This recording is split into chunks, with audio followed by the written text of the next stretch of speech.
सबसे पहले छोटा सा आग्रह है कि जो सवाल हमें दिए जाते हैं कृपया 11-10 बजे रात तक दिए जाए महोदय। 1-2 बजे दिए जाते हैं और तैयारी 3 बजे 4 बजे सुबह तक करनी पड़ती है। आज मैं बीमार हूँ और अभी पैरासीटामोल की दवा खाकर सदन को अटेंड कर रहा हूँ, इसीलिए करबद्ध प्रार्थना है कि 11 बजे से पहले हमें सवाल दिए जाए। बिल्कुल ये बात आ चुकी है जरा। तबीयत मेरा बहुत खराब नहीं, है। आज व्यवस्था करते हैं। आज व्यवस्था करते तो सबसे पहले आज श्रम नियोजन प्रशिक्षण विभाग एवं उद्योग विभाग के अनुदान मांग बजट पर मैं इस वाद विवाद में कटौती प्रस्ताव के समर्थन में अपनी बात रखने आया हूं। अध्यक्ष महोदय, यह विभाग काफी महत्वपूर्ण विभाग है। अगर झारखंड आंदोलन की बात करें, जब धनबाद कोयलांचल से इस आंदोलन को गति दी गई थी तो श्रमिकों का एक बहुत बड़ा योगदान था। लेकिन आज अगर मैं श्रमिकों की बात करूं, श्रमिक वे होते हैं जो अदृश्य नायक की तरह इस राज्य के निर्माण में अपनी भूमिका का निर्वहन करते हैं। चाहे वो विधानसभा के निर्माण की बात हो, सड़क पुल के निर्माण की बात हो, या बगल में हाईकोर्ट या क्रिकेट स्टेडियम के निर्माण की बात हो। लेकिन जब हम उनकी सुविधा की बात करते हैं अध्यक्ष महोदय, तो हमें लगता है हमारे राज्य के पास उनके लिए कोई तैयारी नहीं। मैं बात कर रहा हूं हमारे दिहाड़ी मजदूरों की, सब्जी और फल विक्रेताओं की, और उन हजारों टेम्पो चालकों की जो बिना किसी छुट्टी या सामाजिक सुरक्षा के झारखंड की अर्थव्यवस्था का चक्का घुमा रहे हैं। वर्तमान की स्थिति क्या है मान्यवर? वर्तमान में राज्य के श्रम कानूनों में इन ओपन मजदूरों के लिए कोई स्पष्ट और प्रभावी ढांचा मौजूद नहीं है।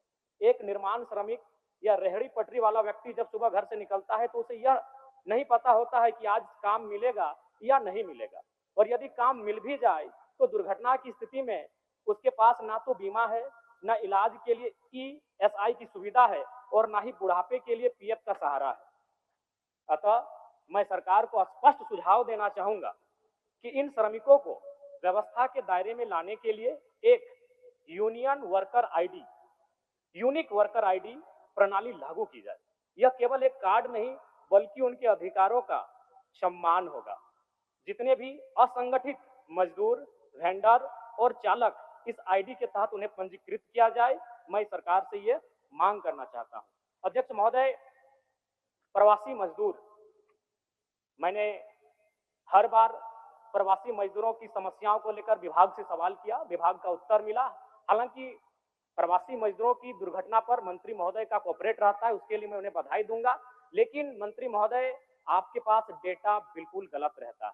जो भी विभाग आपको डेटा देता है आपको स्पष्ट जानकारी नहीं देता है, क्योंकि आप कोरोना काल के आंकड़ों को निकालिए जिसमें माननीय मुख्यमंत्री श्री हेमंत सोरेन जी के नेतृत्व में लगभग 12 लाख प्रवासी मजदूरों को हम लोगों ने झारखंड सकुशल वापस लेकर आए थे। तो सवाल ये बनता है कि जब हम 12 लाख मजदूर वापस लेकर आए तो हमारे पास डेटा में मात्र 2 लाख उपलब्ध कैसे है?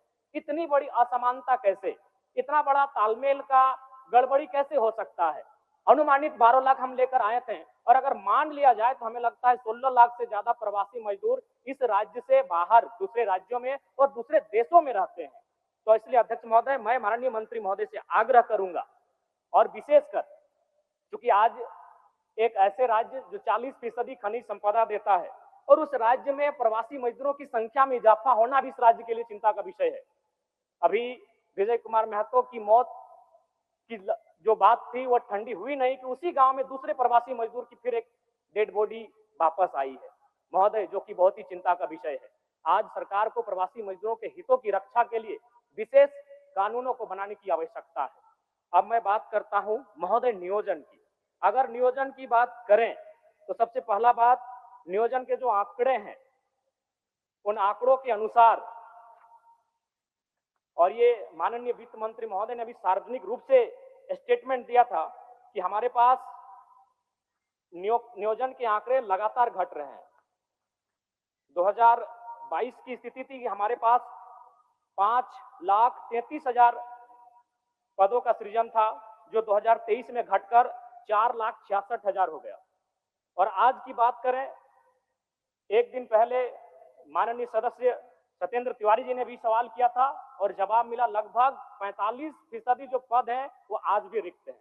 आज तो ये कहीं ना कहीं चिंता का विषय है। दूसरी बात, पहला तो नियोजन के मामले में सरकार काफी पीछे है, और जो अगर हम नियोजन कर भी रहे हैं तो उसमें क्या हो रहा है अध्यक्ष महोदय, नियोजन नीति नहीं रहने के कारण हमारे राज्य के युवाओं के साथ बहुत बड़ा धोखा हो रहा है।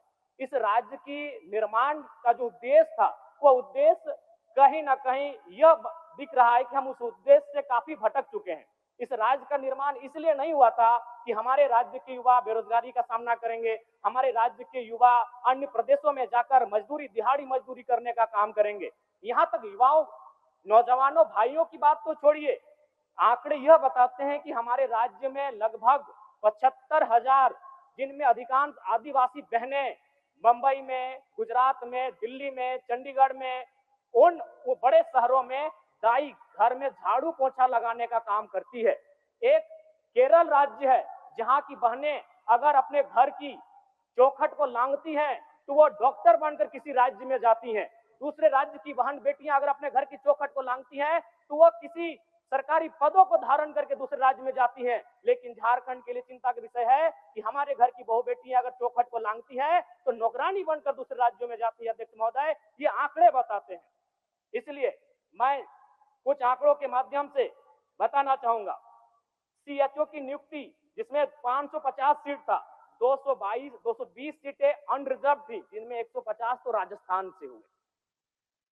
ये शहादत, ये संघर्ष, ये झारखंड आंदोलन किस लिए, किस दिन के लिए कि 150 220 सीटों में 150 सीटें राजस्थान के लोगों का हुआ, तो फिर कोई औचित्य नहीं इस राज्य के निर्माण का, कोई औचित्य नहीं विनोद बिहारी महतो, जयपाल सिंह मुंडा, विषम गुरु शिबू सोरेन के आंदोलन का। आज इस राज्य के युवाओं के सपनों के साथ धोखा हो रहा है। अध्यक्ष महोदय, बातें यहीं नहीं रुक रही हैं। 2023 में पब्लिक प्रोसिक्यूटर में 113 पोस्ट हैं, जिनमें 72 सीटों में गैर झारखंडियों की नियुक्ति ली गई।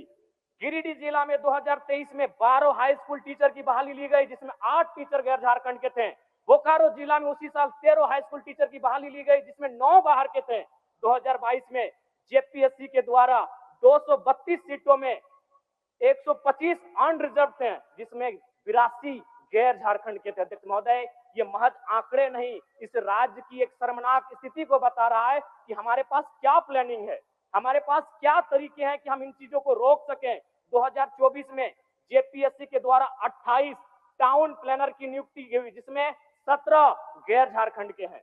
अध्यक्ष महोदय, ये बहुत ही चिंता का विषय है। यही नहीं, जेएसएससी के द्वारा 2023 में इलेक्ट्रॉनिक मैकेनिक्स के पद पर बहाली लिया गया, जिसमें 22 अनरिजर्व सीटों में 11 झारखंड से बाहर के थे। जेएसएससी के द्वारा 2023 में ड्राइंग प्रशिक्षण पदाधिकारी के पोस्ट पर नियुक्ति ली गई, जिसमें 43 अनरिजर्व सीटों में 22 गैर झारखंड के थे। 2023 में पुनः जेएसएससी के द्वारा फीटर की बहाली ली गई, जिसमें 91 अनरिजर्व सीटों में 24 गैर झारखंड के थे। 2023 में पुनः जेएसएससी के द्वारा वायरमैन की बहाली ली गई, जिसमें 5 अनरिजर्व सीटों में 4 गैर झारखंड के हुए। 2023 में जेएसएससी के द्वारा पुनः वेल्डर पोस्ट की बहाली ली गई और इस बार 46 अनरिजर्व सीटों में 16 गैर झारखंडों की नियुक्ति ली गई। 2023 में पुनः इलेक्ट्रीशियन के पद पर जेएसएससी के द्वारा बहाली लिया गया और इस बार 93 अनरिजर्व सीटों में 29 सीटें गैर झारखंडियों को गई। अध्यक्ष महोदय, जो कि चिंता का विषय है। अध्यक्ष महोदय, अब इसमें बात आता है भारत के संविधान का, भारत के कानूनों का। क्योंकि भारत का संविधान जो कि कहता है 16(2) हम धर्म, जाति, नस्ल, लिंग, वंश, जन्म स्थान या निवास स्थान के आधार पर सरकारी नौकरियों में भेदभाव नहीं कर सकते हैं। मैं भारत के संविधान का सम्मान करता हूं, लेकिन इसमें कहीं नहीं लिखा है कि हम भाषा के आधार पर भेदभाव नहीं कर सकते हैं। अध्यक्ष महोदय, राज्य सरकार को चाहिए कि जिला नहीं, अगर संभव हो तो प्रखंड में जाकर भाषा का चयन किया जाए और भाषा के आधार पर परीक्षा लिया जाए। भारत का संविधान कहीं आड़े नहीं आएगा, क्योंकि भारत का संविधान भाषा की बात नहीं करता है। भारत का संविधान धर्म, जाति, लिंग, नस्ल, जन्म स्थान और निवास स्थान की बात करता है। इसलिए अध्यक्ष महोदय, मैं सरकार को यह सुझाव देना चाहूंगा, अगर आपसे जिला स्तरीय नहीं हो पाता है तो आप प्रखंड में जाइए और वहां कौन सी भाषा बोली जाती है उस भाषा के आधार पर परीक्षा लीजिए। अध्यक्ष महोदय, मैं एक छोटा सा उदाहरण देता हूं। अगर परीक्षा में यह पूछा जाएगा कि आंख का तारा का मतलब क्या होता है, तो इस सवाल को उत्तर बंगाल के स्टूडेंट भी देंगे, बिहार के स्टूडेंट भी देंगे, गुजरात और राजस्थान के भी स्टूडेंट देंगे। लेकिन अगर सवाल पूछा जाएगा पकड़ तरे हाथ करे करे झांक, हाथ से छूटल माछ और बांधे गड़ल कांच, एकर माने की लागे दूसरे राज्यों के स्टूडेंट नहीं कर पाएंगे। और दूसरी बात, सिलेबस सेट करना जेपीएससी जेएसएससी का अधिकार क्षेत्र में आता है और जेपीएससी जेएसएससी को मंतव्य देना सरकार के अधिकार के क्षेत्र में आता है। तो आप उनको ये मंतव्य दीजिए कि ज्यादा से ज्यादा जो परीक्षा ली जाए वो हमारी भाषाओं में ली जाए। उदाहरण के लिए मंगरी यार बुधनी ढेकिया कुटेले गेल हले, ढेकिया कुटते कुटते कानी मुनी उंगरिया कुटाए ले, ये दूसरे राज्यों के अभ्यर्थियों को समझ में नहीं आएगा। उनसे ये पूछा जाए कि घैला और पहला में अंतर क्या होता है, दूसरे राज्य के अभ्यर्थियों को ये समझ में नहीं आएगा। आप अगर उनको सिलेबस देंगे तो सिलेबस को कोई भी याद कर सकता है, उन्हें सिलेबस नहीं, जो हम लोग गांव में होता है, जो हमारी संस्कृति में होता है, जो हमारी परंपराओं में होता है, उनके आधार पर परीक्षाएं ली जाए। और नहीं तो ये मैया सम्मान योजना की राशि में सराहना करता हूं सरकार की, लेकिन कब तक बांध के रखेगी हमारे नौजवानों को और हमारी उन माओं को जिनको आप 2,500 रुपए दे रहे हैं, लेकिन उन्हीं की बेटों और बेटी की नौकरियां जो 50,000, 70,000, 90,000 आप दूसरे राज्यों को बेचने का काम कर रहे हैं, ये कब तक बांध के रख पाएगी अध्यक्ष महोदय। इसलिए मैं सरकार को सीधा सुझाव देना चाहूंगा और विशेषकर चूंकि मेरी आयु कम है, मैं पहली बार सदन में आया हूं और मैं चाहूंगा कि विभागीय मंत्री के साथ साथ मैं संसदीय कार्य मंत्री का बहुत आदर करता हूं, मेरे इस बात को थोड़ा ध्यान से सुने मंत्री महोदय। क्या यह संभव है 60-40, आप उसे 60-40 के स्थान पर 60-20-20 कर दें। 60 यानी जो हमारा ओबीसी, एसटी, एससी और ईआरडब्ल्यूएस का रिजर्व कोटा है और 20 जनरल 1, जनरल 2। क्या ये अभी मत कुछ कहिएगा क्योंकि मेरा लय मत खराब कीजिएगा, बीच में मैं आपसे जानना चाहूंगा क्या यह संभव है जनरल 1, जनरल 2। जनरल 1 में केवल झारखंड के जनरल होंगे और जनरल 2 में झारखंड के अलावा पूरे भारत वर्ष के जनरल सामान्य अभ्यर्थियों को मौका क्या दिया जा सकता है, क्या ये संभावनाएं हो सकती हैं? मैं माननीय संसदीय कार्य मंत्री के संज्ञान में ये देना चाहूंगा अध्यक्ष महोदय। इसलिए आज इस राज्य को अगर आवश्यकता है तो नियोजन नीति की आवश्यकता है। आज नियोजन नीति नहीं रहने के कारण हमारे राज्य के युवा पलायन कर रहे हैं, हमारे राज्य के युवा बेरोजगारी का सामना कर रहे हैं और कई अवसरों पर तो आत्महत्या तक का प्रयास कर रहे हैं। इसलिए अध्यक्ष महोदय, आज इस राज्य को आवश्यकता है, नियोजन विभाग के बजट पर बहस हो रही है, इस राज्य को नियोजन नीति की आवश्यकता है। मैं आपसे ये आग्रह करना चाहता हूं अध्यक्ष महोदय।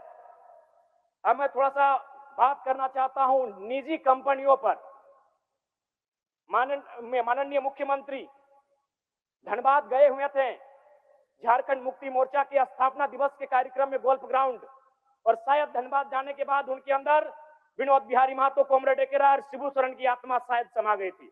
लेकिन मेरा मानना है उन्होंने जो वक्तव्य वहां रखा था वो एक विधायक के रूप में रखते तो हम लोग स्वीकार करते, लेकिन एक मुख्यमंत्री के रूप में उन्होंने जो वक्तव्य रखा हम लोग कतई स्वीकार नहीं करेंगे। उनका वक्तव्य था कि जो निजी कंपनियां स्थानीय लोगों को 75% रोजगार नहीं दे रही हैं, आप उनमें कब्जा कर लें। ये क्या बात हुई?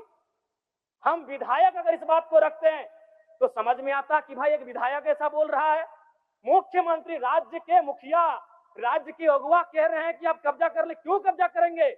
आप इस राज्य के अगुवा हैं। मैं एक उदाहरण आपको दूंगा, सदन में चंपई सोरेन जी नहीं है, शायद उनके नाती का निधन हुआ है, मुझे भी सूचना मिली है। मैं पहले उनके नाती को श्रद्धांजलि देता हूं, उनको ढांढस मिले। एक घटना याद कराता हूं, माइथेन की, एमपीएल की बहुत ही शक्तिशाली प्रोजेक्ट है जो महाराष्ट्र से संचालित होती है। एक आदिवासी नौजवान का मृत्यु हुआ था दुर्घटना के कारण।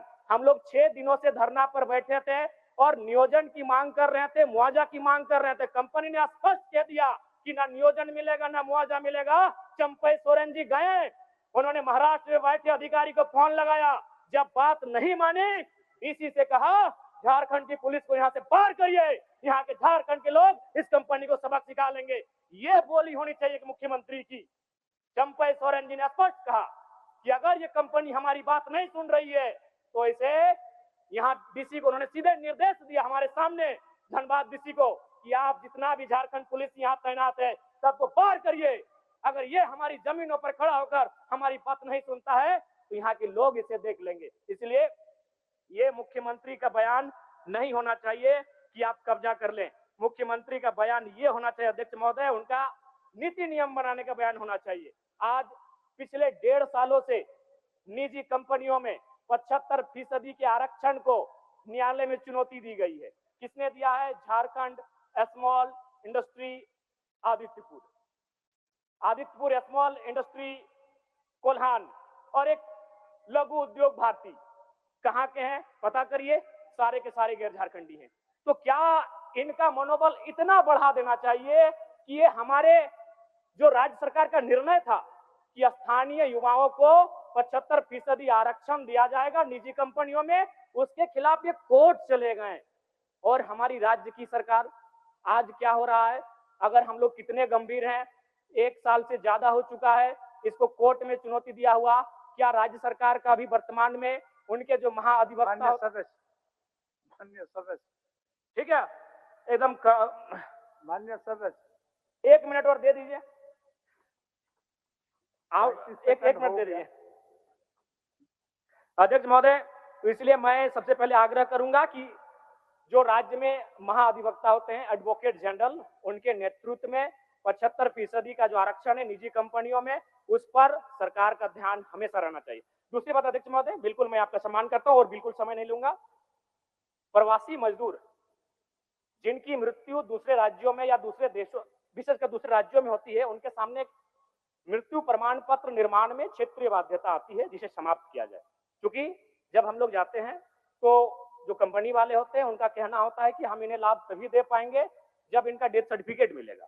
जब डेथ सर्टिफिकेट बनाने की बात आती है तो ये हवाला दिया जाता है कि उसका डेथ तो राजस्थान में हुआ था, उसका डेथ तो महाराष्ट्र में हुआ था। अब वो परिवार दुख की हालत में राजस्थान का चक्कर काटे या महाराष्ट्र का चक्कर काटे या डेथ सर्टिफिकेट बनाए, इसलिए मैं चाहता हूं इस बाध्यता को समाप्त किया जाए। धन्यवाद। माननीय सदस्य श्री दशरथ गगरा जी।